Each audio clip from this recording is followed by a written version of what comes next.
आज इस वीडियो में हम बात करेंगे जनसंख्या और उससे संबंधित मुद्दों के बारे में। संयुक्त राष्ट्र की जनसंख्या अनुमानों के अनुसार भारत चीन को पीछे छोड़ता हुआ विश्व का सर्वाधिक जनसंख्या वाला देश बन गया है। इस आकलन के अनुसार भारत की जनसंख्या अब 142 करोड़ 57,75,850 तक पहुंच गई है। ग्रामीण और शहरी जनसंख्या का वितरण क्रमशः 65% और 35% है। जनसंख्या से तात्पर्य एक निश्चित समय में किसी देश में रहने वाले लोगों की कुल संख्या से है। वर्ष 2036 में भारत की जनसंख्या 1.52 बिलियन होने की संभावना है। अब हम जानेंगे भारत में जनसंख्या वृद्धि के कारक और we can see factors of population growth in India. हाल ही के समय में भारत की जनसंख्या में तेजी से वृद्धि हुई है। उसके कुछ कारक हैं। अब हम जानते हैं कारकों के बारे में। पहले है सामाजिक कारक। सामाजिक कारकों में पहला है उच्च प्रजनन दर। परंपरागत रूप से बड़े परिवारों को महत्व दिया जाता है। धार्मिक मान्यताएं प्राय संतानोत्पत्ति के लिए प्रोत्साहित करती हैं। दूसरा कारक है निम्न साक्षरता दर, और हम कह सकते हैं कि बहुत कम साक्षरता दर का होना, विशेषकर महिलाओं के बीच निम्न साक्षरता स्तर का संबंध परिवार नियोजन विकल्पों और प्रजनन स्वास्थ्य के बारे में जागरूकता की कमी हो सकता है। तीसरा कारक या फैक्टर है बाल विवाह। बाल विवाह भारत में कानूनी रूप से प्रतिबंधित किया गया है। फिर भी यह भारत के कुछ हिस्सों में अभी भी प्रचलित है। बाल विवाह किशोरियों को उनके शरीर को पूर्ण रूप से विकसित होने से पहले ही बच्चों को जन्म देने के लिए बाध्य करता है। चौथा फैक्टर या कारक है मृत्यु दर में कमी।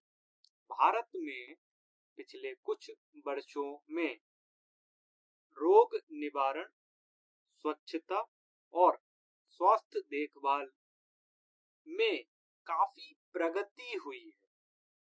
इन प्रगतियों के परिणाम स्वरूप विशेषकर बच्चों और नवजात शिशुओं की मृत्यु दर में कमी आई है। अब हम देखेंगे सांस्कृतिक कारक और वी कैन से फैक्टर्स। पुत्र को प्राथमिकता। भारत के कुछ भागों में सामाजिक या विरासत के कारणों से पुत्रों को अधिक प्राथमिकता दी जाती है। इसीलिए पुत्र के इंतजार में परिवार बड़े होते चले जाते हैं। धार्मिक मान्यताएं। कुछ धर्म संतानोत्पत्ति के महत्व पर जोर देते हैं, जिससे परिवार के आकार के बारे में निर्णय प्रभावित होते हैं। अब हम देखेंगे आर्थिक कारक और we can say economical factors. गरीबी। कुछ मामलों में बच्चों को विशेषकर ग्रामीण क्षेत्रों में अतिरिक्त मजदूर या भविष्य की वित्तीय सुरक्षा के रूप में देखा जाता है। सामाजिक सुरक्षा का अभाव। सीमित सामाजिक सुरक्षा प्रणालियों के कारण परिवार वृद्ध अवस्था में सहारे के लिए बच्चों पर निर्भर हो सकते हैं, जिससे बड़े परिवारों को बढ़ावा मिलता है। अब हम जानेंगे कि जनसंख्या कैसे मापी जाती है और हाउ इज पॉपुलेशन मेजर्ड। यह किसी विशेष क्षेत्र में लोगों की संख्या, वितरण और विशेषताओं को समझने में मदद करती है। अब हम देखेंगे जनसंख्या मापने में उपयोग की जाने वाली कुछ प्राथमिक विधियां। फर्स्ट वन इज प्रतिदर्श पंजीकरण प्रणाली। जन्म, मृत्यु, विवाह और तलाक जैसी घटनाओं का निरंतर रिकॉर्ड रखना।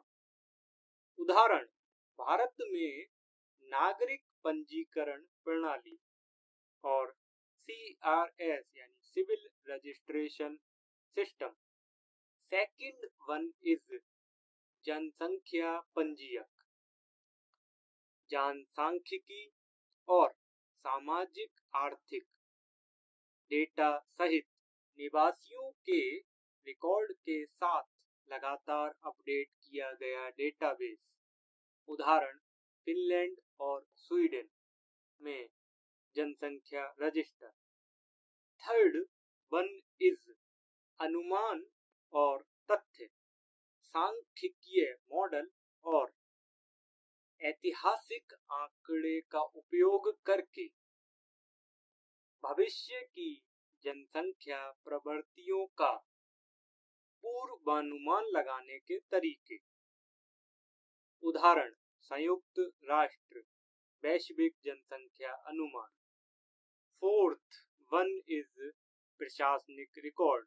भारत में सरकारी एजेंसियों द्वारा प्रशासनिक उद्देश्यों के लिए एकत्र किए गए डेटा, जैसे कर रिकॉर्ड और स्कूल नामांकन।